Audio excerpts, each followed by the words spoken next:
मौत एक ऐसी सच्चाई है जिसे झुठलाया नहीं जा सकता। जो पैदा हुआ है उसे मरना भी होगा, लेकिन मरने के बाद क्या होता है? क्या मौत के बाद भी कुछ है? यह एक ऐसा सवाल है जिसका जवाब देने के लिए आज तक कोई वापस नहीं आया। पर क्या वो लोग इसका जवाब दे सकते हैं जो जीवन और मौत के बीच कुछ पल बिताकर वापस आए हैं? साल 1975 में एक किताब आई थी, लाइफ आफ्टर लाइफ, जिसे डॉक्टर रेमंड ए मूडी ने लिखा था। इस किताब में ऐसे लोगों के अनुभव शामिल थे जो जिंदगी और मौत के बीच कुछ देर रहने के बाद वापस आए थे। इस तरह के अनुभवों को विज्ञान में NDE यानी नियर डेथ एक्सपीरियंस कहा जाता है। इनमें किसी को एहसास होता है कि वो अंधेरी सुरंग में उतरता जा रहा है जहां आगे जाकर तेज रोशनी है। किसी को अपने बिछड़ चुके प्रियजनों की आवाज़ सुनाई पड़ती है जो उस तेज रोशनी से पीछे मुड़ जाने का आग्रह करती है। कुछ के लिए ये पल डरावने थे और बाद में असीम शांति पैदा करने वाले। कुछ को लगा था कि वो अपने शरीर से बाहर निकल आए हैं और ऊपर से अपने ही शरीर को हकारत की नजरों से देख रहे हैं। अभी तक लाखों लोगों ने इस तरह के अनुभव किए हैं और हजारों केस स्टडी किए जा चुके हैं जिनमें कई समानताएं मिलती हैं। तो क्या इन सभी लोगों के ये अनुभव उस दुनिया की ओर इशारा करते हैं जो हमारे धर्मों ने हमें बताई है?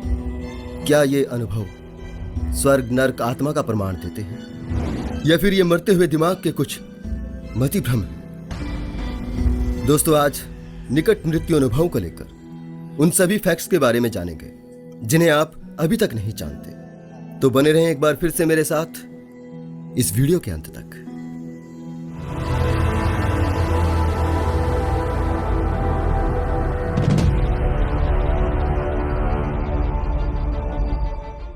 नेब्रास्का शहर में रहने वाले एक पादरी का 4 साल का बेटा कोल्टन, जिसकी अपेंडिक्स फटने से जान जोखिम में चली जाती है। उसके बचने की संभावना बहुत ही कम होती है, लेकिन डॉक्टर्स उसे बचा लेते हैं। पर इसके बाद वो कुछ बदल सा जाता है। एक दिन वो अपने पिता से कहता है कि वो स्वर्ग गया था। वहां उसने सुनहरी घोड़े और फरिश्ते देखे थे। स्वर्ग में वो जीसस से भी मिला था। उसके पिता पूछते हैं कब? वो कहता है जब डॉक्टर्स उसका इलाज कर रहे थे। कोल्टन के पिता ये बात जानते थे कि वो उसके साथ चर्च जाता रहा और बाइबल के प्रचार में उसने सुनहरी घोड़ों, फरिश्तों और जीसस की कहानियां सुनी। तो हो सकता है वो उन्हीं के प्रभाव में ये सब बोल रहा हो। लेकिन कोल्टन के पिता की समझ उस दिन जवाब दे जाती है जब कोल्टन अपने पिता से कहता है कि वो स्वर्ग में आपके दादाजी से मिला था। तब उसके पिता उसे अपने दादा की तस्वीर दिखाते हुए पूछते हैं, क्या वो ऐसे दिख रहे थे? कोल्टन मना कर देता है, जी नहीं।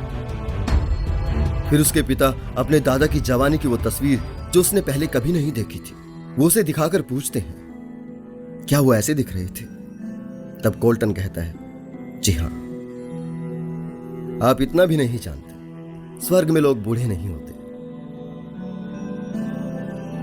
यह बात कोल्टन के पिता को सोचने पर विवश कर देती है कि आखिर उसके बेटे के साथ हुआ क्या है, और वो ये जानने की कोशिश में लग जाता है। इस दौरान उसकी पत्नी, जो घर के खर्च और कोल्टन के मेडिकल बिल को लेकर परेशान है, अपने पति को इन बातों में उलझा दे गुस्सा करती है और उसे समझाने की कोशिश करती है कि इन बातों से निकल जाओ, ये सब केवल कोल्टन का भ्रम है।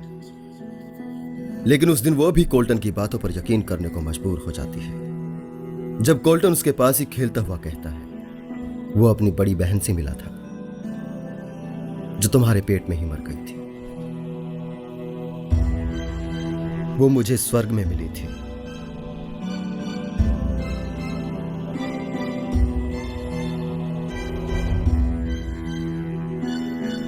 बेहतरीन इमोशनल फैमिली ड्रामे के साथ ये फिल्म 2014 में आई थी, जो 2010 की बेस्ट सेलिंग किताब हेवन इज फॉर रियल पर आधारित थी, जिसे कोल्टन के नियर डेथ एक्सपीरियंस पर लिखा गया था। बिल्कुल ऐसा ही एक किस्सा एलेक्स मलार्की का है, जिस पर किताब the boy who come back from heaven 2014 में ईसाई पब्लिकेशन द्वारा छपवाई गई थी। यह किताब भी बहुत ही ज्यादा फेमस हुई थी। इस किताब में बताया गया है कि कैसे एलेक्स को एक ऑटो दुर्घटना में घातक चोटें आती है और बाद में वो अपने माता पिता को बताता है कि उसने बेहोशी में स्वर्गदूतों को देखा था और वो जीसस से मिला था। सिंगर पाम रेनाल्ड का जिक्र भी एनडीई से जुड़ी कई किताबों में मिलता है। जब उनके दिमाग से एक खतरनाक ट्यूमर को हटाने की सर्जरी चल रही थी तब उन्हें निकट मृत्यु अनुभव हुआ था। वो अपने मृत शरीर को ऊपर से देख रही थी। उन्होंने डॉक्टर्स को अपना इलाज करते हुए देखा। उन्होंने अपने वक्तव्य में उस औजार का जिक्र भी किया था जिससे सर की हड्डी काटकर ऑपरेशन किया जाता है। इन किस्सों पर आधारित ढेरों किताबें बेस्ट सेलिंग रही और इन कहानियों पर यकीन करने की वाजिब वजह भी लोगों के पास है। इस तरह के केसेस में वे डॉक्टर्स भी शामिल हैं जो इंसानी दिमाग को अच्छे से समझते हैं। वे खुद इन अनुभवों से गुजरे। स्पाइन सर्जन डॉक्टर मैरी सी, जिनकी डूबने से कुछ देर के लिए मौत हो गई थी, तब उन्होंने अपने को खुद से अलग पाया था। उनकी स्वर्ग की यात्रा का वर्णन उन पर आधारित किताब doctor Mary C Neal's to heaven and back में मिलता है। और दुनिया के नामी neuro surgeon doctor Eben Alexander, जिन्होंने हजारों दिमागों का ऑपरेशन किया था, इन्होंने भी कई हफ्तों तक कोमा में रहने के बाद जागने पर लाखों तितलियों के साथ स्वर्ग की यात्रा का वर्णन किया था। इस बारे में उनकी किताब प्रूफ ऑफ हेवन 2012 की सबसे ज्यादा बिकने वाली किताब है। तो क्या इन सभी केसेस के आधार पर यह कहा जा सकता है कि मरने के बाद कुछ तो रहता है जो अलौकिक है, जिसे हम अपने जीवन की यात्रा का सारथी आत्मा कहते हैं? सभी साइंटिस्ट इस बारे में एक मत नहीं है कि नियर डेथ एक्सपीरियंस के समय चेतना या आत्मा जैसा कुछ जिस्म से अलग होता है। एक रिसर्च में यह जानने के लिए कि क्या सच में लोग आउट ऑफ बॉडी एक्सपीरियंस करते हैं, कुछ तस्वीरें ऑपरेशन थिएटर की लाइट के ऊपर रख दी गई थी ताकि व्यक्ति जब अपने जिस्म को छोड़कर ऊपर से नीचे खुद को देखे तो उसे वो तस्वीरें भी दिखाई दी। लेकिन खुद से अलग अनुभव करते समय जिन्होंने भी ऊपर से खुद को देखने की बात कही, किसी ने भी उन तस्वीरों को नहीं देखा। तो फिर वो क्या है जो लोग अनुभव करते हैं? यानी अगर आत्मा नहीं, कैसे लोग अपने ही जिस्म को बाहर से देख लेते हैं? नियर डेथ एक्सपीरियंस को समझने के लिए सबसे पहले यही समझना होगा कि इस तरह के अनुभवों को नियर डेथ एक्सपीरियंस कहा जाता है, यानी मौत के करीब के अनुभव, ना कि मरने के बाद के अनुभव। साइंटिफिकली ब्रेन डेथ ही इंसान का मरना होता है। दिल की धड़कन रुक जाए तो फिर से शुरू करने की गुंजाइश होती है, लेकिन अगर ब्रेन मर जाए तो रिवाइव नहीं किया जा सकता। जब दिल की धड़कन बंद हो जाती है तो सारे शरीर में खून की सप्लाई रुक जाती है और सारे अंग एक एक करके मरने लगते हैं। यही ब्रेन के साथ भी होता है, लेकिन ब्रेन की कोशिकाएं मरने से पहले ऑक्सीजन पाने के लिए अंत तक प्रयास करती रहती हैं। वैज्ञानिकों की टीम ने मरीजों के दिमाग की न्यूरोलॉजिकल गतिविधियों की निगरानी करने पर पाया कि 9 में से 8 मरीजों के दिमाग की कोशिकाएं मौत को टालने की कोशिश कर रही थी।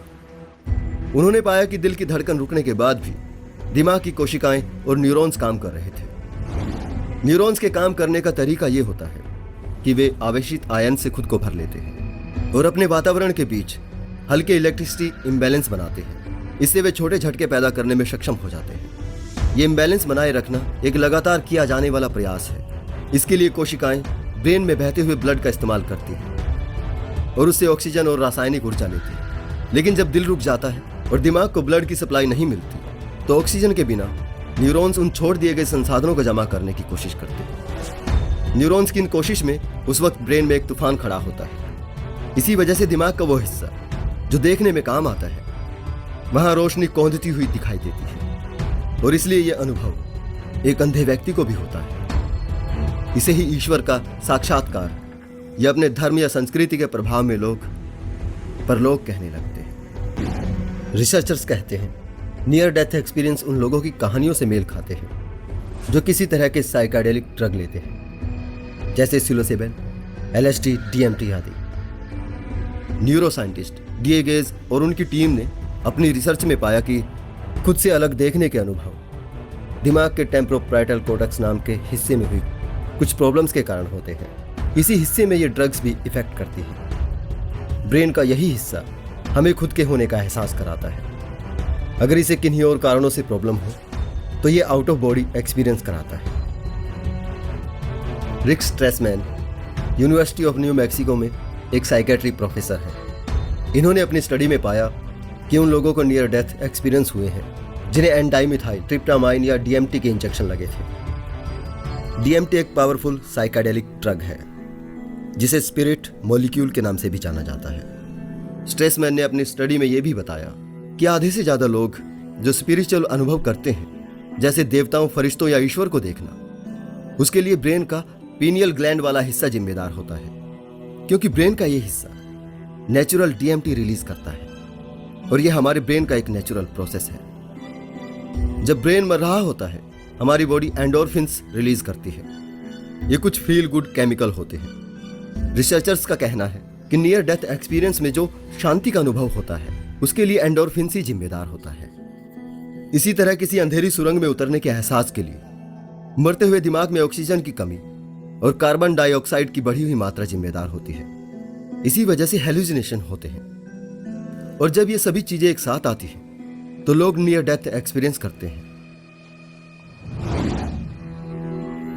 व्यक्ति जिस वातावरण में पला बड़ा होता है, उसका धर्म और उसकी धार्मिक मान्यताएं उसके मौत के निकट पहुंचकर होने वाले अनुभवों को बयां करते हैं। उसका नियर डेथ एक्सपीरियंस उसका सामाजिक और धार्मिक वातावरण प्रभावित करता है। अगर किसी हिंदू के साथ ये होता है तो उसकी अपने देवताओं से मुलाकात होती है। किसी ईसाई के साथ होता है तो उसकी जीसस से मुलाकात होती है।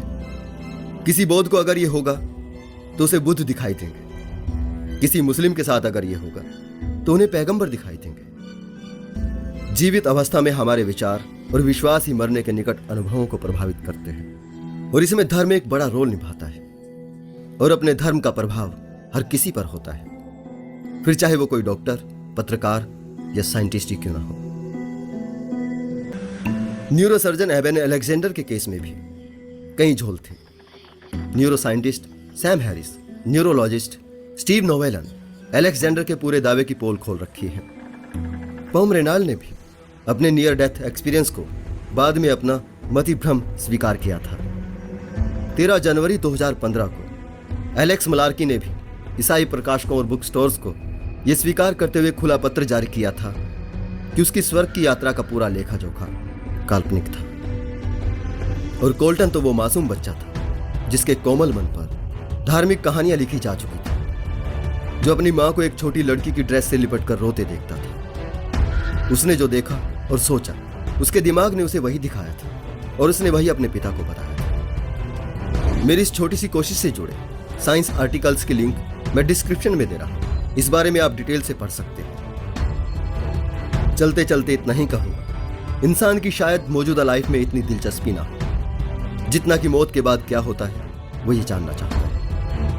इसलिए नियर डेथ एक्सपीरियंस की ये कहानी एक आकर्षक मीडिया उद्योग है और विज्ञान क्षेत्र से जुड़े कुछ लोगों के अपने पूर्वाग्रहों से प्रभावित निष्कर्ष भ्रम के इस बिजनेस को ऊर्जा प्रदान करते हैं। राइटर्स, पब्लिकेशंस और फिल्म निर्माता ये बात अच्छे से जानते हैं कि लोग अपने मत के पक्ष में ही सब कुछ सुनना चाहते हैं, इसलिए वो उन्हीं के मत के पक्ष में इन बातों को बढ़ा चढ़ाकर परोसते हैं।